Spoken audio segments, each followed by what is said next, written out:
fresh off the track, quite literally. They have come back after all the extravaganza that we had to deal with yesterday. Ryan Blaney, Joey Logano, and they went 400 miles on track, and now they are here to call 300 miles in the booth. Welcome in, fellas. I'm Adam Alexander, so you've been out there. You know what it's like. What are these Xfinity Series drivers going to face here today? We might be fresh off the track, but we're not fresh. I can promise you that. We didn't even get time to shower before we came up here. It's definitely an eventful day for us. But, boy, this racetrack is showed already in the Cup race earlier. Amazing racing still. Lots of cars up next to the wall, very bottom. The bumps have not gone away. They have gotten bigger for sure. Lots to deal with the bumps and the seams as well. But the track is dry.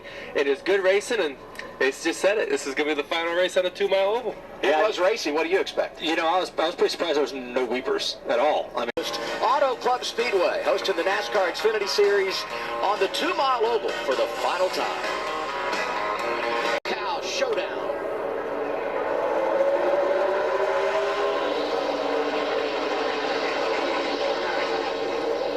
John Hunter got a really big jump there on the restart. It was pretty interesting. It was nice how he was able to get a good start and clear himself up to where he wasn't going to get sidetracked. He didn't have any help behind him pushing him, just had some horsepower.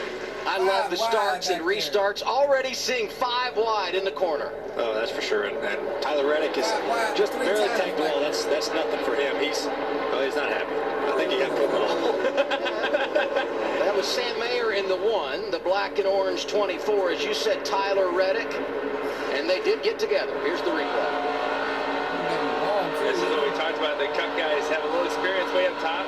You see it right there. Reddick's up top already getting the momentum. Oh, boy, this not enough real estate off the corner. Well, you know Reddick's frustrated. I mean, he was caught up in a crash in the Cup race. He sees this as a way to salvage the day, so a bit of a rough start for him. Now remember, all these guys, they're out there racing right now. They don't know what these cars were supposed to be like. You go barreling down into turn 1 the first time, and you're 5 wide. You don't know what your car's going to do. That's why a little grace on the first lap probably would have been a little acceptable, but it's just how races are. They want to win on the first lap, too. I get it. I've been there. I got wrecked on the first lap earlier. Reddick was on the wall. Now he's below the white line, and that is not out of bounds here. 4 wide at the start-finish line. And this is where the draft comes into play. That top lane just starts going down the straightaway. Reddick with a fast car. He's just putting anywhere there's no one in front of him. That's what lane you want. Wherever there's not a car in front of you. Raja working hard right there. It's 25. You know, turn 2 is such a tricky turn because it flattens out really quick. Like you kind of gas up right in the middle of the corner and think you're good, and then it flattens out and then you have a wall there. So you see a lot of guys kind of struggling off of 2 is, gosh, we're still 4 wide, maybe even 5 Look at the 2 on the bottom. Huge run on the bottom.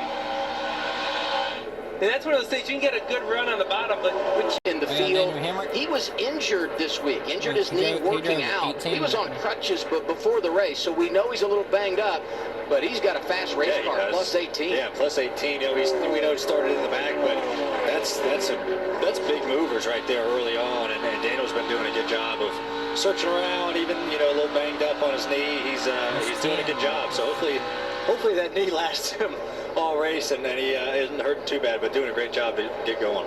Well, the good thing for Hemrick is that there's really not much pedal movement here, right? Like you're not on the brakes much if you even touch the brakes at all. You're really just floating on that throttle pedal a lot. You get the long straightaways. I'm sure those bumps on the backstretch probably don't. No. Oh, the 7 stayed out. Okay, we're kind of split, maybe 50-50. They're heading your way. Some of them are anyway, Regan. Well, Adam, a lot of them were planning to come, and it was a last-second change for the guys at Meyer Pit Road. The number 9 car, Brandon Jones, as well as the number 8 car. They decided right in the last minute to stay on the racetrack. Both those cars pretty decent right now. A little strategy play for later on. Josh? Well, the pole sitter, Austin Hill, said his car is just a little too tight through the center. He gets back to the throttle as well, and he spins those tires a little too much, so he needs a little more front turn. A mixed bag of strategies. Just over 10 cars elect to stay out. A host of others said, you let me have another set of tires, I'm going to come get them right now. Austin Hill, the first off off of pit road. You're about to see some stuff on this next restart. Don't change the channel. That's right. We'll step aside. And you know how I said everything had been clean to this point? I don't know. The give and take when we return, it might not be there. Stick around. Let's say most 21 Austin Hill. He's the first guy on new tires.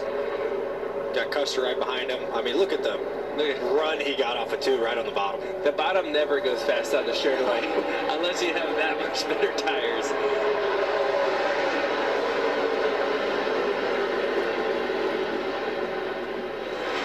From the apron to the wall, this is Fontana, California. That was trying to merge up off the corner. I mean, the LA traffic is a real thing here. You see the 00 there, Cole Custer. He's got tires at 21 as well. They got tires. What, it took them a lap and a half? Not even, right? Quarter. Yeah. To the lead. New man in charge, Austin Hill, on those fresh tires that he got a couple of laps ago, and he's bringing Cole Custer with him. The question becomes now, does John Hunter Nemechek fall outside the top 10, get no stage points here? You know, it's going to be interesting to watch him. Look at Creed in the 2, right in the rim with momentum. I love it. That's what I said. Look at Push Creed. draft going down the straightaway. Pushing. Watch these guys. They'll pull those inside cars, no problem. How much Just is exploding tearing off and everything down those straightaways. How much is too much? Look at Creed again. Wide. Creed around Brandon Jones. Hemrick sliding up the racetrack. Henrik looking for the middle. What was he doing? Got tires. He's trying to make some decent ground, you know. I think that was a good play for them. You know, the 3rd and 4th lane, like Custer's able to do, get some air to your nose. I think he's going to have a big run off forward here.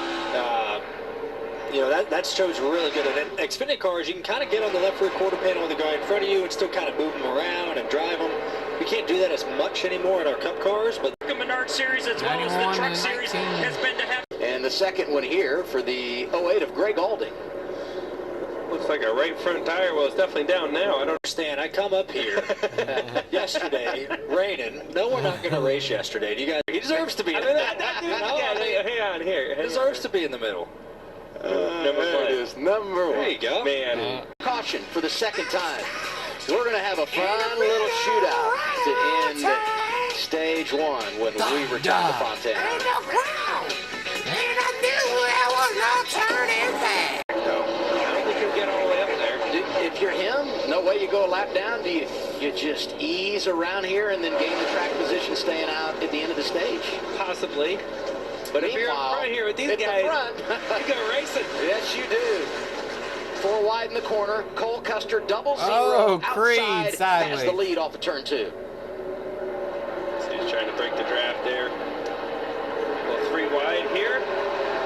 Austin Dillon, 10 car creeping in the picture. He hasn't really been up there so far today. Yeah. Seems like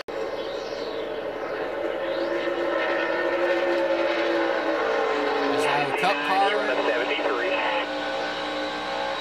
And so the strategy is going to work out for Cole Custer, Austin Hill, Chandler Smith, Hemrick, all these guys that put tires on. It's going to work out for them now. But you got to watch the whole race to see if it works out. A year ago, the green and white checkers to end stage 1 goes to Cole Custer. Career stage win number 18. Look at that. Nemechek held on to 9th, so he got a couple Stage points to that guy, Cole Custer. He wins the opening stint. And he is still struggling with the handling just a little bit in 4th place right now. He's waiting down the front end of that car. When he goes to the gas pedal, it finally turns, but he's got to wait too long. And the 2 is Sheldon Creed. That car got looser after his first set of tires. Decided that they want to tighten it up even more than what they have already. Josh? Well, your stage 1 winner, Cole Custer, has led 14 laps with that car. He said it's still a little too tight. They're going to make an air pressure adjustment to help him out. As far as the 21 of Austin Hill, he was saying he was getting a little too tight at the 3/4 mark and then snappy loose, so they're going to help him out with a little turn, and they're going to give him 4 tires and fuel as well, guys. And the race off pit road goes to the man that led it in, Cole Custer. Austin Hill the second out. Hemrick picks up a spot. A few drivers staying on track. Allgaier, as in Mayer, also staying out there. I mean, What do you say we dial up the stage 1 winner, Cole Custer? set later. So I think I have full faith in JT down there. I think he made a smart move there, and lucky, good thing we got the stage win. But overall, I mean, our car is pretty good. Can't thank production alliance being on the car and Ford. Ford Mustang was pretty solid, so just got to keep it going and hopefully keep this clean air. Well, the Mustang looks good up front. Hopefully you can keep it up there. Good luck, and we'll be watching. Thank you, guys. He mentioned JT. That's his crew chief, Jonathan Toney, who made a nice call there and has got his driver in position. Care of that, my friends. This is the Ryan Blaney Race Day Studios, okay? So. Oh, and by the way, I love how you guys set up the strategy. They'll either pit or they'll either stay out. I love it. One or the other, right? I mean, Take a shot. Just take a shot, Larry. Well, Larry, you did that for decades. I mean, you only had two choices. I mean, what do you expect? Well, I say the top three. The 7, the 51, and the 1 all did exactly the same thing. So I would expect the doubles